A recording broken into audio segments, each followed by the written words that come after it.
Hello, everybody, and welcome to a new edition of News to Drink To, possibly the last for a while, because Hollywood's gone on strike. Oh. The actors have also gone on strike. Yeah, the actors. So nothing's getting made. No. Nothing at all. Nothing at all. Didn't they walk out of the Oppenheimer premiere? Yeah, so the cast walked out, Yeah. I think just before the film was about to be shown. Oh, wow. Christopher Nolan got up on stage and said, they're going Yeah. to go write their picket signs. Well, they've seen it. I don't know if they have, actually. Well, they was in it. Because there was actually an interview I was watching with Matt Damon and Cillian Murphy, like separate ones, both saying that Christopher Nolan doesn't use on-set monitors. Right. So there isn't... There's film no it... dailies or nothing. There is, but usually the cast don't see that because they're in a bar. But no, so usually you'd film something and then they go to what they call, I think it's Monitor Village. Yeah.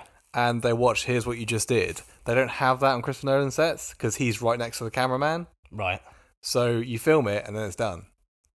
So he just does it by sight kind of thing? Yeah, basically between him and the camera operator. That's insane. And it's like a proper old school way of doing things.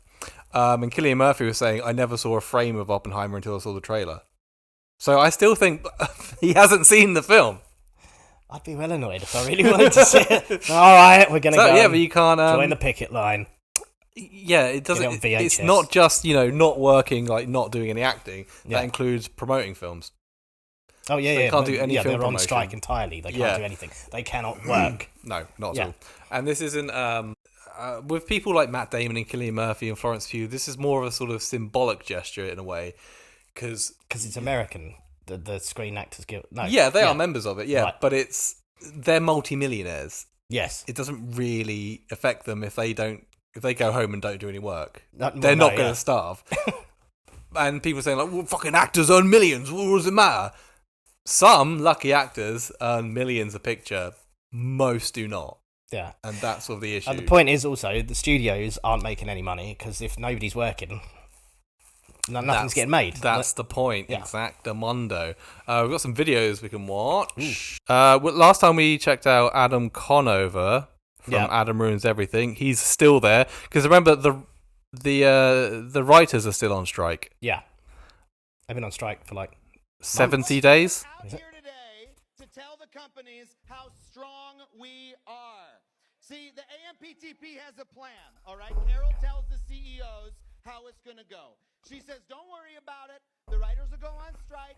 I'll hold them off for a couple weeks. You can go back to your yachts and worry about your real problems like being attacked by orcas, okay? But guess what? Carol didn't plan for how strong we are. She did not plan for the fact that 8 weeks in, we are bringing the same energy as on day one. She didn't plan that workers from our fellow entertainment unions would honor our picket lines on a massive scale at great sacrifice to themselves, helping shut down production around this town. They have nothing without us. Every dollar they make begins with us.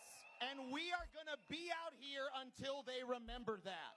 We are going to stay on these picket lines and withhold our labor until screenwriters are protected from free work, until the existence of the writer's room is codified into our contract, until comedy, variety, and daytime writers have the same protections in streaming that we've had on cable and broadcast for the past 50 fucking years. We are going to keep our pencils down and our picket signs up until the CEOs stagger back from the marina, their clothes in tatters, their skin covered in orca bites, and they come back to the table and make a fair deal. That is when the strike will end, and not one day sooner.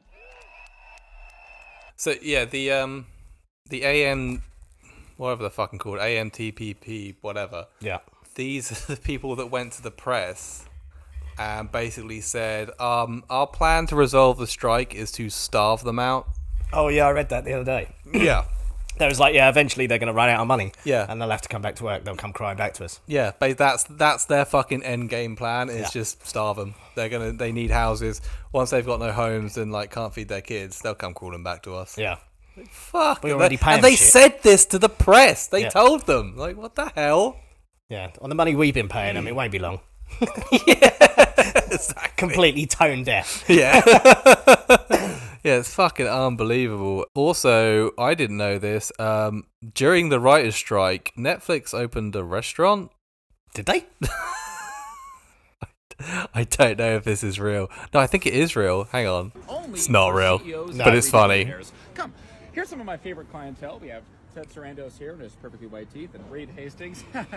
and here's about the minimum requirement of net worth that you need to eat here. This is money that these gents have taken right from the pockets of hardworking writers. Here, come look at our micro kitchen here. I want to show you. So billionaires like Sarandos and Hastings, they have different palates completely than us normal people. They like to eat things such as the blood of human writers, which pairs well with sweat and their tears and all of their labor in general. Very, very long and unearned vacations, something that they like to embark on quite mass layoffs, as you know, is a favorite of theirs. I like to serve them that whenever they're in town. Corporate jet fuel, this bottle alone is worth about $11.4 million. So then we have mini rooms, which writers have been begging for them to stop, and they simply will not. Cheap residuals, which actually pairs really beautifully with secret and unknowable viewership numbers, which they refuse to disclose to anyone for nefarious reasons. And naturally, we like to sprinkle canceling your favorite Netflix show after 2 seasons, no matter how good or beloved it may be. So that's my least favorite food. Yeah, looks disgusting. I don't want to eat there. Yeah, it's really going to shit now. Yes. And so that's just the writer stuff we've watched. But yeah, obviously now the actors are on strike, which means nothing is happening, including, stuff that is in post-production, like Napoleon, might still get Napoleon's got released. Oh, no, it hasn't. The trailer's just come out. The trailer's come out. I think it's going to bomb. Yeah. I just have a feeling about it. I think it's going to bomb. I'm not saying it's going to be a bad film. I just think it's going to bomb. A guy I work with was an extra in it. Oh, how much did he get paid? I haven't asked, actually. I should. But yeah, he come running up to me the other day. He'd freeze framed a bit of the trailer on his phone. Amazing. He was like, "I found me in it," and he points at this. There's just, you can see like a waistband of somebody bending down. He goes, "That's me there," and I just tapped him on the shoulder. And went, "Of course it is, mate." That's my builder's bum. Yeah. That's Saul Bunn, by the way, and his little cameo. What was the other thing? Deadpool 3, that's halted. That's not moving forward. Yeah, they can't go forward. Whatever Avatar is being filmed. Yep. Avatar 9. The new Gladiator, it's all come to a grinding halt. Yeah. Everything. I know, which, I mean, as a consumer, as a film lover and everything else, I mean, it is, I'm fully, like, on their side, absolutely. But it's also like, fuck, what am I going to do? Like, I'm not one of those people who can rewatch stuff over and over again. There is new still stuff. I mean, there's 100 years of cinema. We've not seen it all, let's be honest. I've never seen Close Encounters of the Third Kind. Have you not? Maybe I'll watch that. I think you've told me that before. Yeah. I guess there are films I haven't seen. I should shut the fuck up. Just get on with it. But if it comes to a point where it affects cinema, and cinemas are closing because we've run out of stuff to show, which... do you remember when they opened up again after COVID? But there was like a drought almost. Yeah. They were like, well, basically, was it Tenet and like one other film? Yeah, I was one of those, because people were still like, oh no, I don't really want to go back to the cinema yet. I was like running to the cinema. It's like, Tenet, you say? I'm in. But I said at the time, if cinemas are like, we got no new movies to show old ones. Yeah. Just show old. You've got all those fucking films that most people never got a chance to see on the big screen. Yeah. If you run out of films, show the oldies. Well, they do. The Odeon in Bournemouth does that. Like, if you're a member, they send you these things. Okay, like, I went to see the original Halloween before I saw the 2018 Halloween. And I've missed a few recently. I think they did like Hellraiser and a few others recently. Yeah. So yeah, and I love that, because these are films that I never saw on the big screen, and Halloween was fantastic. Exactly. To see on the big screen, yeah. I've seen A Nightmare on Elm Street on the big screen, and the second one, and Big Trouble in Little China. Yeah. Just do that. Show like how I'd love to see you go watch Jurassic Park on the big screen. I did. Well, there you go. Because I was old enough. But I was alive when it came out. But I'd go again. Yeah. Did I see it when I was a kid? I don't think I saw it when I was a kid. I did. I vividly remember seeing it. Blew me away at the time. Yeah, well, I can blow you all over again. The only thing that is. This is what's going on with. But this groundbreaking AI proposal that they gave us yesterday, But this groundbreaking AI proposal that they gave us yesterday, in that groundbreaking AI proposal, they proposed that our background performers should be able to be scanned, get paid for 1 day's pay, and their company should own that scan, their image, their likeness, and should be able to use it for the rest of eternity in any project they want with no consent and no compensation. So if you think that's a groundbreaking proposal, I suggest you think again. Yeah. No. How fucked up. That's why I asked, how much did your mate get paid? Yeah. Did they just, we walked in, they scanned him and he left? That's what they're proposing. That's why they've gone on strike, because they went and it wasn't just about the money and the residuals.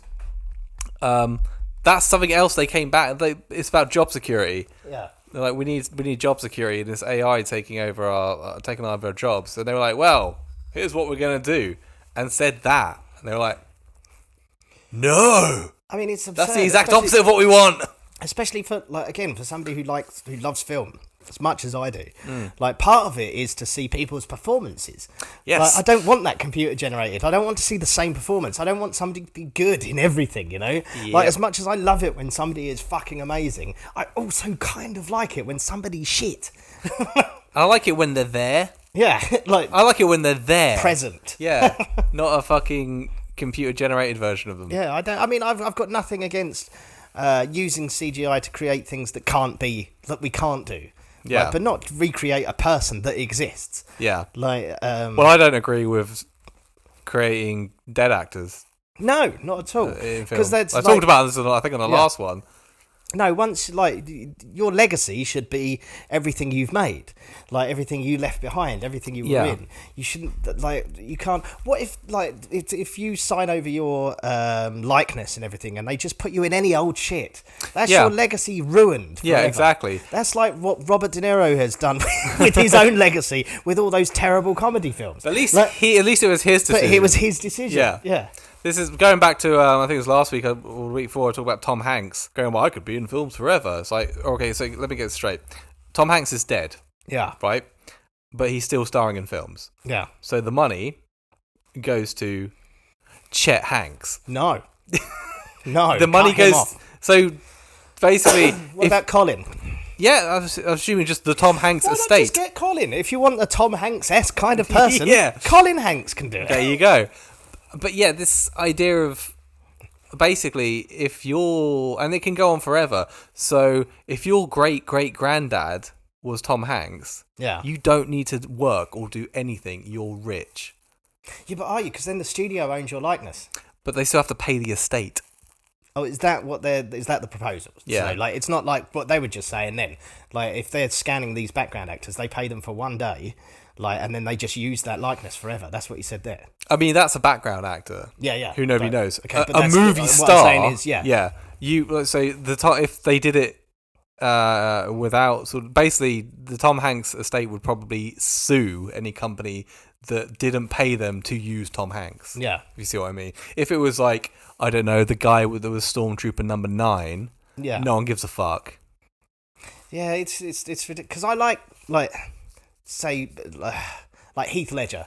Like, I like the body of work Heath Ledger left behind. Yeah. Like, don't need anything else. Like, yeah, exactly, yeah. Like, you know, like, and I don't... You're not going to get anything else, because he's dead.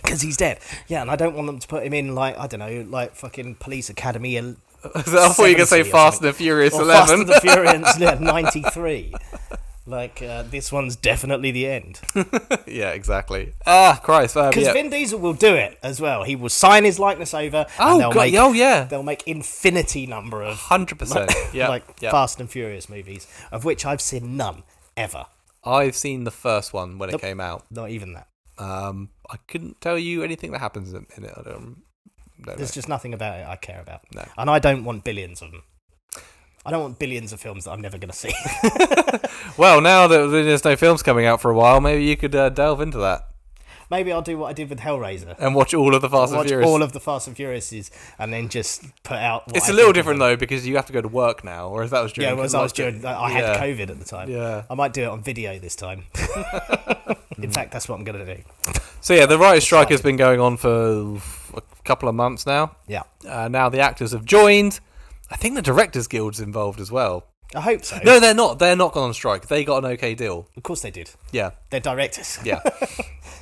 But if there's no actors or writers or anything else, the directors can't... So the directors are just getting paid to do nothing now.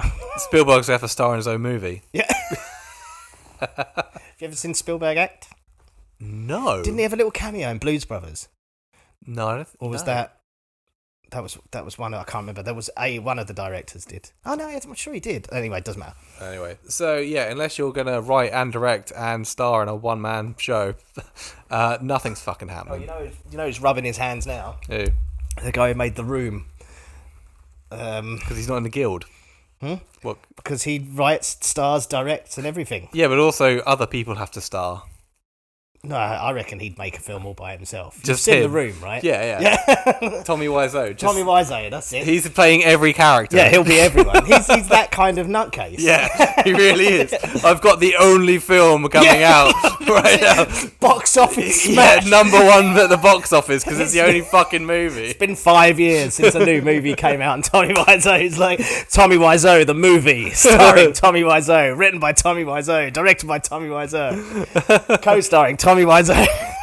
Yeah, that could happen because camera operators, they're not on strike. Camera operator Tommy Wiseau. Yeah, so like, oh, they're not. Yeah, so he's editors. So yeah, but also that would be crossing the picket line, and he'd be seen as a scab. Like it's like I know. I don't think he'd care. It's not like he hasn't already been shunned by Hollywood.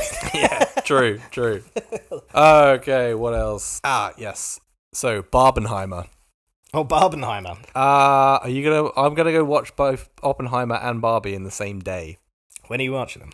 Not the weekend it comes out. The weekend afterwards. So, gonna do Oppenheimer first, right? Because apparently it's a bit of a bummer. I've heard it's left the audience in silence. Yes. Did you see Downfall? No, I've seen. Do you know? I've never watched it all the way through. I've started watching it, but couldn't finish it for some reason. I saw it at the cinema, and when Downfall ended, and the credits started rolling, there was silence, and everyone got up and walked out in silence. So I think it's going to be something like that again. So watching Oppenheimer first, then probably having a couple of stiff drinks and some lunch, and then the dessert that is Barbie. To go back to that's the order you should do it. The only film I've seen where everybody kind of sat there in stunned silence afterwards was Black Klansman. Because at the end, it goes through the whole film. Because it's one of those films you don't know whether it's comedic in places, but you're like, I shouldn't. But at the end, it shows you everything that's happened since then and everything else, and everyone just sat there whoa, just fantastic. But so I imagine you would probably once to not desensitize, to come down from Oppenheimer, Barbie, and then into Barbie. Yeah. And I want to see them both. Yeah, I feel like it's been built up so much. It's like one of those cultural moments. Yeah, Barbenheimer. Yeah, gonna see them both in one day. Fuck it. And when are they out here? Not next weekend, the weekend after. Oh no, next weekend. The 21st. Right. Okay. So I can't see it on the weekend it releases, but the weekend afterwards, I'm doing both in one day. Yeah, next weekend I'm at the Shaftesbury Fringe. Shameless self-plug. Doing my new half-hour show, Menace to Anxiety. There you go. Yeah. So I won't be doing that next week. Cool. Piers Morgan has had something to say on Barbie. Piers Morgan. Yeah. Oh, is this? Oh, I think I saw a bit of this. Oh God, look at his face. Barbie has long been criticised by feminists as a symbol of unattainable princess-like perfection. The iconic metal doll is now the inspiration for a Hollywood movie, one of the most anticipated of the entire year, capping Barbie's evolution from symbol of the patriarchy to feminist icon. Barbie, small and so petite. Barbie has smart new styles for every occasion. For dates with Ken, club meetings, tennis. Well, I'm sold. Space Barbie. Fuck Meet me yeah. at the mall. Cool. What you gonna say next? Listen. Do you have a crush on anyone? Anybody know how big the brain is? Sophia. It is medium. Medium. What's going on? Why are these men looking at me? Yeah, they're also staring at me. So, fantastic plastic feminist icon or sexist claptrap? With the movie's outrageously dismissive tagline, she is everything, he is just Ken. Has Barbie actually done a full 180? Is she now anti, not just Ken, but men? Well, no. I'm joined by Talk TV contributor Esther Cracker. She looks like Barbie! Presenter. Is that a lot? And also, drum roll, back from the world's longest holiday, by Grace Blakely, our socialist commentator. I love calling you that. Welcome back. You've called that. Welcome back. We've almost missed you. I have missed you very much as well, God, obviously. Thank you for having me. And you're wearing your Barbie Is this him outfit. flirting? I have apparently been told. You got blonde when I last saw you. You did this on purpose. I mean, I can't say that I did. You actually now are. You are now Barbie. You did this to seduce me. That is a massive compliment, honestly. If I look anything like Margot Robbie, I will. Are they all flirting? So look, let's start with you then on this. GB News is the fucking worst. Barbie. So there are a number of Barbie characters in the movie. Right, one plays President Barbie, one plays Dr. Barbie, one plays a Barbie with a Nobel Prize in physics, one is a mermaid Barbie. However, all the male characters in Barbie world are simply called that the point of fucking Barbie? So it's pretty clear where this movie is going. This is an assault on not just Ken. Is that the point of Barbie? Yeah. Is that there's lots of different ones? Yeah, and you can buy all the different outfits. So it's like Dr. Barbie, Nurse Barbie, Bricklayer Barbie, Air Hostess Barbie. I don't know what he's right. Like Barbie, like it's primarily a girl's toy. Always has been. Ken is an accessory. Yeah, the boys didn't grow up thinking I want a Ken. No, they didn't. They wanted Action Man. Yeah, it's totally different. And we've had like, I mean, nothing wrong with the boys that did want that. That's fine. But like, you know, like it wasn't. It was an accessory to Barbie. Yeah. Like, it was an add-on. Yeah, basically, yeah. That's the entire point. All men. I mean, I think men in general will have to be a bit kind of snowflakey to suggest they're being assaulted by a Barbie movie. This is like the fake outrage. Yeah, I know. For a film they've not even seen. This is just sensationalism. I guarantee you that there was never an episode where there was, are Transformers anti-women? Yeah. This is so... I'm not even going to watch the rest of it. Fuck this. No, it's stupid. Yeah, what a load of bollocks. Proper dumb. This is like... I hate the fake outrage. It's a Barbie movie. You don't have to see it. You know, it's not really aimed. You're not the demographic. Yeah, it's finding something to be annoyed about, like angry about that isn't there. Yeah, like it's not. Yeah, this is the issue. I find well with all fandoms now. Like it's trying to make it into that basically, where like you've got all the male side of the fandom, like fucking. Why do we have to have girl superheroes and fucking shit like that? I'll show you something now, actually. It just reminds me of something. Some guy was saying that Kathleen Kennedy should be fired immediately in disgrace. Because? The Star Wars... Because she's run all of the George Lucas IPs into the ground. Yeah. Not really. I mean, it's still a multi-billion. Yeah. Pretty sure even if you didn't like them, each one of those Star Wars sequel trilogy films made $1 billion each. And all these Star Wars whiners can shut the fuck up until Ahsoka comes out, because it just looks... I'm ready for it. Yeah. Oh, and also, Dial of Destiny isn't making as much money as they thought it would. No, I saw that. But it's like, Kathleen Kennedy produced all of the Indiana Jones films. But what, from the first one?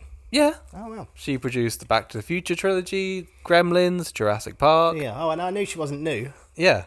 But they're like, well, she's ruined it. It's all gone downhill because of her. Yeah, people are stupid. Shut the fuck up. Yeah, I've always found, like, if you're going to start yelling about stuff, at least do your homework and make sure that what you're yelling about is factual. Yeah. Like... what else? The Willy Wonka trailer has dropped. I haven't seen the trailer, but I have seen that one clip where he talks with Hugh Grant as the Oompa Loompa. It looks shit. I've no fucking interest in it. It's one of those wildly unnecessary films. It doesn't need to be, like... No, I mean, I don't... nothing against Timothée Chalamet. He's fantastic in Dune, and a film called Beautiful Boy with Steve Carell. Brilliant.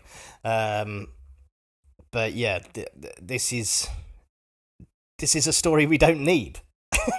Yeah, exactly. Like it's mining IP for something. Yeah, it does not appeal to me at all. I'm just not interested. Yeah, I mean, I'll probably see it at some point. I doubt very much I'll go to the cinema and see it. Unless I sit in one of the poor people's seats and get it for free. Yeah. Anybody dead? I don't think anyone is dead. No, not recently. I don't think. Nothing that's come across my radar, my death radar. No. Okay, so I think that's pretty much nearly it. Do you want to end by watching something really cringe? Go on, then. I'll show you on my phone. I'll put it up there later. Ugh. It's Jared Leto. Already cringe. This guy is... Thanks, I hate it.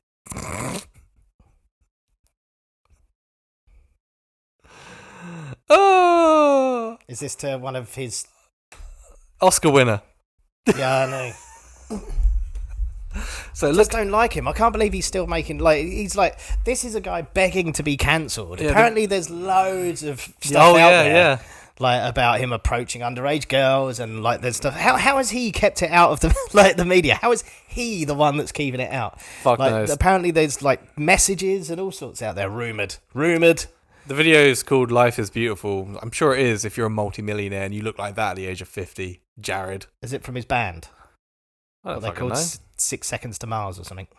I don't know. All right. You know he's got a band, right? Yeah. I mean, like, was it Requiem for a Dream is fantastic. Oh, the guy's in some good films. He's good in some films. Blade Runner 2049. Yeah. He's great in it. He's so fucking creepy. He's so believable. Well, it's because he is. Yeah, it's a weird, like, fucking cult leader thing. What's the one? They've just released news, like the next Tron movie is coming out. Oh, right. He's in that. It's not coming out, though, is it? Well, eventually. One day it's going to be made. And by then, the special effects will be outdated as well. Yeah. But it's got no Jeff Bridges, no Bruce Boxleitner. I've never seen Tron. Have you not? Nope. Oh, wow. See, I grew up and I watched that when those special effects were groundbreaking. Wow. So this is the end of News to Drink 2, this episode, and then we'll review Barbie and Oppenheimer, and then there might not be much to report on. I better go and see those two films then, because it could be a while. Yeah, it could be a while. Luckily, we've got a whole other show, which is just about old movies. Fantastic. I mean, that's lucky. That is lucky. So, yeah, you everyone should watch it. Exactly. Cool, that's it. Subscribe and all that bullshit and share it, and we'll see you later. Bye. Bye.